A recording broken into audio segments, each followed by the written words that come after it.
मैं आपका mentor AK Singh आज फिर CTET के टैग वर्ड्स लेकर हाजिर हुआ हूँ, जिसमें हम आज जानेंगे CTET के हिंदी के टैग वर्ड्स।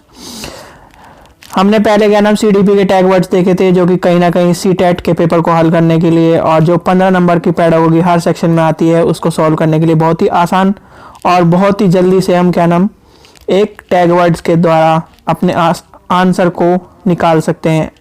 उसी तरह आज हम हिंदी के टैग वर्ड्स देखेंगे और इसी तरह उसके बाद EVS और अन्य विषयों के टैग वर्ड्स देखेंगे।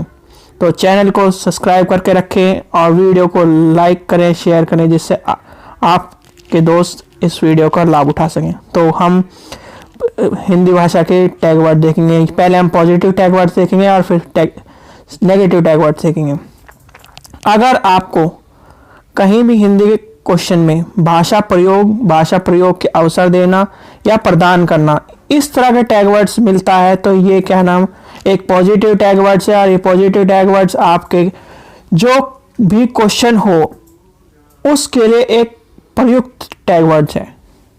ठीक है, जैसे भाषा प्रयोग, जब भाषा का प्रयोग करा जाएगा भाषा के बच्चों को अवसर दिए जाएंगे, क्योंकि CTET का क्या कहता है बच्चे को अवसर देना है। अवसर क्या नाम CDP में भी एक क्या नाम tag words positive tag words है। प्रदान करना, अवसर प्रदान करना, इस तरह के टैग वर्ड्स आपको दिखाई दें तो वही आंसर माना जाता है। अगला टैग वर्ड देखेंगे विविधता या विभिन्नता। विविधता या विभिन्नता क्या नाम इस CTET के क्या नाम tag words positive tag words में है। ये CDP में भी आपको विविधता और विभिन्नता मिलेंगे, क्योंकि विविधता भारत में विविधता क्योंकि इस पाई जाती है तो इसलिए कहीं ना कहीं भाषा में भी विविधता होनी चाहिए। नेक्स्ट टैग वर्ड देखेंगे प्रिंट समृद्ध माहौल। प्रिंट समृद्ध माहौल होना चाहिए, क्योंकि जो कहानी और इस तरह की चीज़ें होती हैं वो किताबों के द्वारा या इस चीज़ों के द्वारा ही बच्चों को सिखाई जा सकती हैं। नेक्स्ट टैग वर्ड देखेंगे भाषा में विविधता। भाषा विविधता, क्योंकि भाषा में विविधता इसलिए है क्योंकि हर जगह भारत में हर जगह अनेक भाषाएं बोली जाती हैं। जैसे हमारी 22 तरह की भाषाएं हैं और जो ऑफिशियल तौर पर संविधान ने स्वीकार करी हैं, और इसी तरह बहुत सारी भाषाएं हैं जो कि बोली जाती हैं। इसलिए भाषा में विविधता, जहां भी आपको टैग वर्ड दिखाई दे क्वेश्चन के आंसर में तो वो आंसर माना जाता है। भाषा की विविधता के साथ साथ संसाधन, संज्ञानात्मक, सीखने में, ये इसके सब टैग वर्ड्स हैं। जैसे भाषा की विविधता का क्वेश्चन आता है तो संसाधन, भाषा एक संसाधन है। भाषा संज्ञानात्मकता का काम करती है, भाषा सीखने में विकास करती है। इस तरह के टैग वर्ड्स देखने को मिलेंगे। नेक्स्ट देखेंगे हम वृद्धि। वृद्धि एक पॉजिटिव टैग वर्ड्स है। वृद्धि जैसे वृद्धि हुआ, विकास हुआ, ये पॉजिटिव टैग वर्ड्स है, तो ये कहीं ना कहीं पॉजिटिव टैग वर्ड्स में आएगा। आकलन, जहां पर भी आपको आकलन शब्द दिखाई दे वहां पर पोर्टफोलियो का क्या नाम आंसर को चुनिएगा, क्योंकि आकलन के साथ साथ पोर्टफोलियो एक पॉजिटिव टैग वर्ड्स है। आकलन जहां पर भी आपको क्वेश्चन में दिखाई दे और उसका आंसर पोर्टफोलियो ही होगा, ये एक पॉजिटिव टैग वर्ड है। नेक्स्ट हम देखेंगे पढ़ना। पढ़ना, जब हिंदी की बात आती है तो पढ़ने में क्या इंपॉर्टेंट होता है, उसका अर्थ ग्रहण करना। कोई भी चीज हम पढ़ते हैं तो उसका अर्थ ग्रहण करते हैं या अर्थ निकालते हैं, या इस तरह के टैग वर्ड दिखाई दे अर्थ ग्रहण करना या अर्थ होना, तो ये एक पॉजिटिव टैग वर्ड है, जो कि कहीं ना कहीं पढ़ने का मतलब ही बताता है कि उसका मतलब क्या है। पढ़ने का मतलब है उस चीज का अर्थ ग्रहण करना। नेक्स्ट देखते हैं हम पॉजिटिव टैग वर्ड लिखने में क्या होगा। लिखने में मौखिक विचार या विचारों की अभिव्यक्ति, ये दो टैग वर्ड हैं। लिखने क्या, अगर लिखने का क्वेश्चन आए, लिखने से रिलेटेड क्वेश्चन आए तो ये दो टैग वर्ड हैं, मौखिक विचार या फिर विचारों की अभिव्यक्ति। क्योंकि जब बच्चा लिखता है अपने मौखिक विचार ही लिखता है और उसी के द्वारा अपने सारे विचारों को व्यक्त कर सकता है। नेक्स्ट हम टैग वर्ड देखेंगे भाषा सीखने की क्षमता जन्मजात होती है। जहां पर भी आपको ये टैग वर्ड दिखाई दे, भाषा सीखने जन्मजात होती है, क्योंकि भाषा बच्चा जन्मजात ही सीखता है, वो अपनी माता से, अपने फिर पिता से, फिर अन्य सबसे सीखता चला जाता है। पहले एक वर्ड, फिर 2 वर्ड, इस तरह से भाषा जन्मजात ही सीखता है वो। और भाषा जब बच्चा छोटा होता है तो वो रोने और हंसने के माध्यम से वो भी उसकी कहीं ना कहीं भाषा में ही आती है। तो ये टैग वर्ड हुआ। ये सारे टैग वर्ड हम हिंदी के टैग वर्ड देख रहे हैं। तो भाषा सीखना क्षमता जन्मजात होती है। नेक्स्ट हम टैग वर्ड देखेंगे अवसर प्रदान करना। जहां पर भी अवसर प्रदान करने की बात आए तो वहां पे ये एक पॉजिटिव टैग वर्ड है। और ये अवसर प्रदान करना, बच्चे को अवसर प्रदान नहीं करेंगे तो क्या ना किसी भी तरह से वो चीजों को सीख नहीं पाएगा। इसलिए अवसर प्रदान करना बहुत ही महत्वपूर्ण टैग वर्ड है। ये ज़्यादातर हर जगह काम आएगा, आपको सीडीपी में भी, मैथ में भी, साइंस में भी, ईवीएस में भी और सभी जगह। तो ये अवसर प्रदान वाला करने वाला टैग या अवसर देना, ये इस तरह के टैग वर्ड सभी जगह होते हैं। तो नेक्स्ट हम टैग वर्ड देखेंगे भाषा अर्जन करना।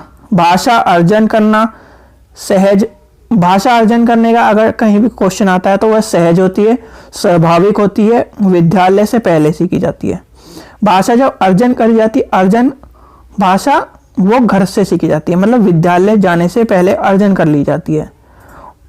ठीक है, तो वह सहज होगी, स्वाभाविक होगी और विद्यालय से पहले या विद्यालय से पूर्व भाषा अर्जन कर ली जाएगी।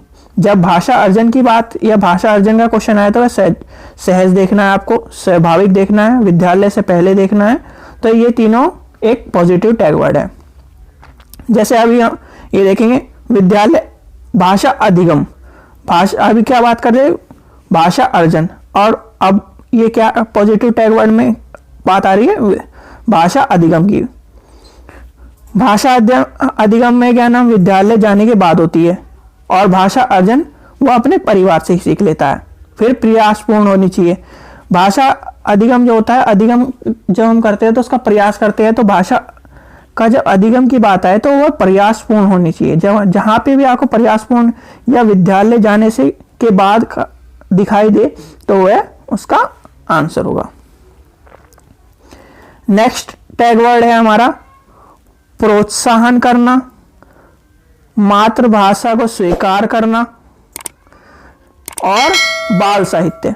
जो छोटा बच्चा होता है या क्या नाम, हम जब सीटेट का पेपर देते हैं तो वो किसके लिए देते हैं, बच्चे के लिए देते हैं। और बच्चे को क्या चीजें सिखाने के लिए हम या बच्चे को भाषा से किस तरह जोड़ा जाता है, वो एक बाल साहित्य।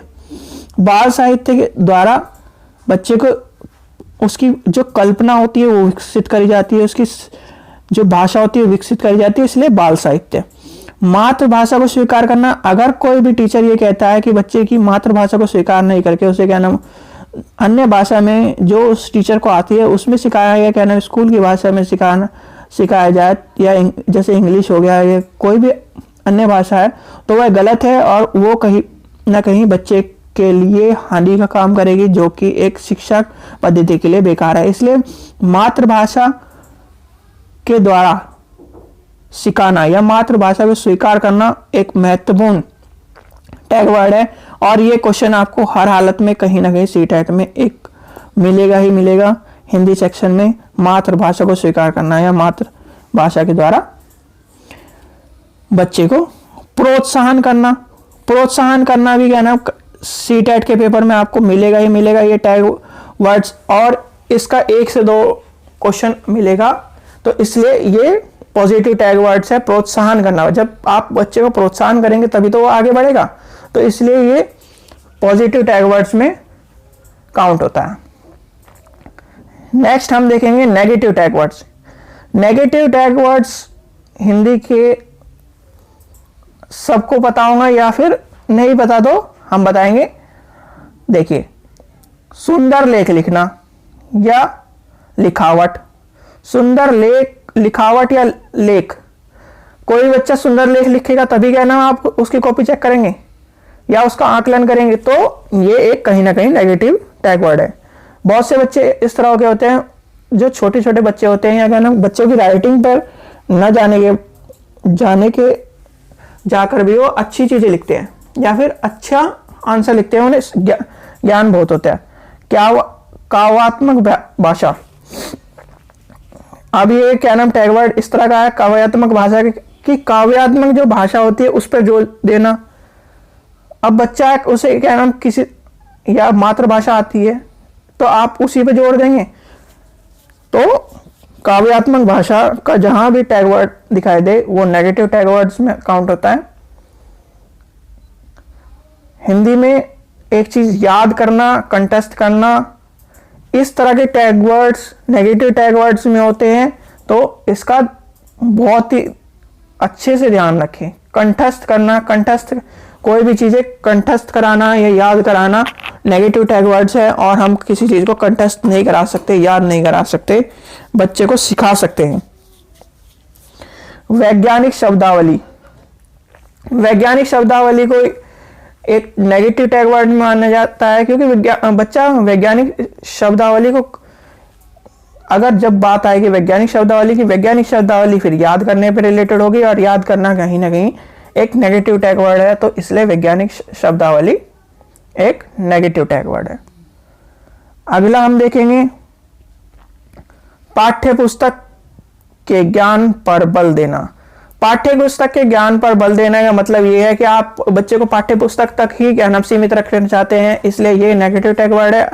आपको ये करना है कि उसे पाठ्य पुस्तक से अलग बाहर की दुनिया से जोड़ना है। जैसे कि हम हिंदी में कविता पढ़ते हैं झरने की या क्या नाम किसी पहाड़ की, तो उसे पहाड़ का चित्र या झरने का चित्र इस तरह दिखाना चाहिए जिससे वह वास्तविक जीवन से जुड़े, और संभावित हो तो उस कविता या क्या नाम पाठ में जो भी चीजें दी गई है उसे दिखाए।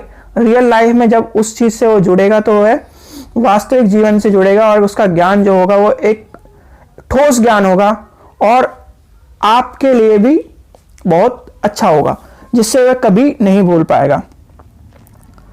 बाधा या जटिलता, बाधा या जटिलता क्या नाम एक नेगेटिव टैग वर्ड है, जो कि किसी चीज में जब बाधा डालते हैं तो वो बच्चे के लिए नुकसान देती है, क्योंकि सीटेट का पेपर बच्चे के लिए ही है और बच्चे को ही सब कुछ मान के पेपर आपको करना होता है, तो इसलिए ये एक नेगेटिव टैग वर्ड। केवल कि जहां पर भी आपको केवल वर्ड दिखाई दे, क्वेश्चन के आंसर में केवल वर्ड दिखाई दे, तो वो नेगेटिव टैग वर्ड है और उसका ध्यान रखें। अगला देखते हैं मात्रा, ही, मानक भाषा पे बल देना, ये नेगेटिव टैग वर्ड है। मात्रा, मात्रा क्या नाम कि इतनी मात्रा पर उसे क्या नाम ज्ञान प्राप्त होगा, ये इस तरह के ही, ये भी नेगेटिव टैग वर्ड है। और मानक भाषा पर बल देना, अगर मानक भाषा पे बल दोगे तो क्या नाम उसकी मातृभाषा जो है वो बच्चा जो सीख के आया है घर से, तो उस पर कहीं ना कहीं उसका असर गलत पड़ेगा और वह सीखने की राह से भटक जाएगा। इसलिए मानक भाषा का जहां भी दिखाई दे वह नेगेटिव टैग वर्ड है, और मातृभाषा जहां दिखाई दे वह पॉजिटिव टैग वर्ड है। आपको मातृभाषा की तरफ जाना है। अगला और लास्ट टैग वर्ड है बच्चे की मातृभाषा को अस्वीकार करना। बच्चे की मातृभाषा जो कहना वो बच्चा घर से सीख का है और उसे आप अस्वीकार कर रहे हैं, तो वो बच्चा कहीं ना कहीं वो सीख नहीं पाएगा जो आप उसे सिखाना चाहते हैं। मातृभाषा स्वीकार करना ही एक पॉजिटिव टैग वर्ड है, और ज्यादातर आपने देखा होगा अगर आप पेपर कर रहे होंगे तो 2011 से लेके 2020 तक ये जो मातृभाषा का क्वेश्चन है, मातृभाषा से रिलेटेड क्वेश्चन आपको हर हालत में मिला होगा, और मातृभाषा से का क्वेश्चन ही एक ऐसा क्वेश्चन है क्योंकि मातृभाषा ही बच्चे को एक क्लासरूम में या अपने बात कहने के लिए सबसे इम्पोर्टेंट है। अगर आप उसे हिंदी पढ़ाना चाहते हैं या फिर आप मान लीजिए कहीं किसी और राज्य में, जैसे केरल राज्य में, और केरल राज्य में होने के बाद वो बच्चा दिल्ली की तरफ से या क्या नाम इधर की तरफ से गया है, उत्तर की तरफ से, और उसे हिंदी आती है, तो आप ये कहेंगे नहीं केरल में बोल या फिर अन्य भाषा में बोल, तो वो स्वाभाविक नहीं है। वो कहीं ना कहीं डिसअपॉइंटेड हो जाएगा बच्चा, और उस जो कक्षा का वातावरण है उसके लिए हानि का कारण बन जाएगा, और वो अपने जो वाक्य है या कहना अपने जो उसके थिंकिंग है, थॉट है, वो आपके साथ शेयर नहीं कर पाएगा। इसलिए मातृभाषा का सबसे बड़ा रोल है। हिंदी की जो भाषा है या कहना जो भी भाषा है उसमें मातृभाषा का सबसे ज़्यादा रोल है। तो मातृभाषा को आपको स्वीकार करना है, ना कि अस्वीकार। तो जहाँ पर आपको स्वीकार वर्ड दिखाई दे तो वो पॉजिटिव टैग वर्ड है और उसके के साथ आपको जाना है, और जहाँ अस्वीकार दिखाई दे वह नेगेटिव टैग वर्ड से, और आपको नेगेटिव टैग वर्ड से आपको अपना आंसर गलत नहीं करना है। जहाँ पर नहीं की बात आए तो वहाँ पे आपको अस्वीकार लगाना है, और जहाँ पर नॉर्मल क्वेश्चन आए तो वहाँ स्वीकार भी लगाना है। आशा करता हूँ आपको कहना वीडियो अच्छी लगी होगी, और आज जो हमने हिंदी के टैग वर्ड्स देखे, और इसी तरह जो CDP के टैग वर्ड्स हैं वो आपको आई बटन में, ऊपर आई बटन में या फिर वीडियो के एंड में लिंक में मिल जाएंगे, और उसे भी इस वीडियो के बाद देखिए, और उससे भी कहना अपने जो CTET का जो पेपर है आप चुटकियों में कर पाएंगे। उसको द्वारा आप देखेंगे कि आप जो प्रीवियस पेपर है, पहले आप उस टैग वर्ड्स वाली वीडियो को देखें, फिर जब आप टैग वर्ड्स वाली वीडियो को देखेंगे तो उसे समझें, और समझने के बाद उस वीडियो से आप ओल्ड पेपर करके देखें, तो कहीं ना कहीं आपके 25 से 26 नंबर आएंगे। Thank you.